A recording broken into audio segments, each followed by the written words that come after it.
Bu bankadagi suv sizni bolangizning nerv sistemasi. Qachonki siz g'azab etgan vaqtingizda, baqirgan vaqtingizda bundagi holat shunday bo'ladi.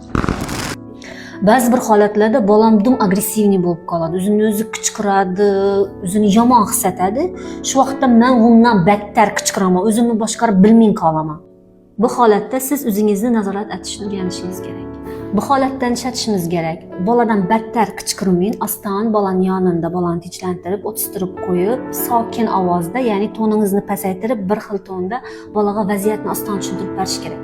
Bola ham sizning holatingizga tushib, sokin bo'lib oladi va sizning aytgan hamma narsalaringizni tushunib yetadi. Bolam elinden umuman telefonni olib bilmaydir. Shu darajada yopishib qoladi. Agar telefonni o'chiradigan elinni oladigan bo'lsang, battar baqirib isin. Hozir ota-onalarda shunday muammo bor. Bola umuman telefonni yopishib qolgan. Agar elinden telefonni oladigan bo'lsa, bola isyrik ketadi, baqiradi. Umuman telefonni elinden berasi kelmaydi. Bu narsaning zo'r yechimi bor. Bola 45 minutdan bora telefonda to'xtamay ishlab o'tiribdi. Keyin siz aytasiz, telefonni beradigan vaqting keldi. Bola xohlamaydi telefonni qaytarib berishni, 5 minut kutamiz, 10 minut kutamiz, keyin aytamiz. Telefonni o'zing o'chirasanmi yoki men o'chiraymi? Tanla. Agar shu holatdan bola sizga telefonni qaytarib bermaydigan bo'lsa, qo'limdan asta telefon olinadi va chegaralar to'g'ri qo'yilishi kerak. Bu yerda qichqirish, so'kish, urish hech rol egallamaydi. Bola sokin tarzda chegaralarni bilishi shart.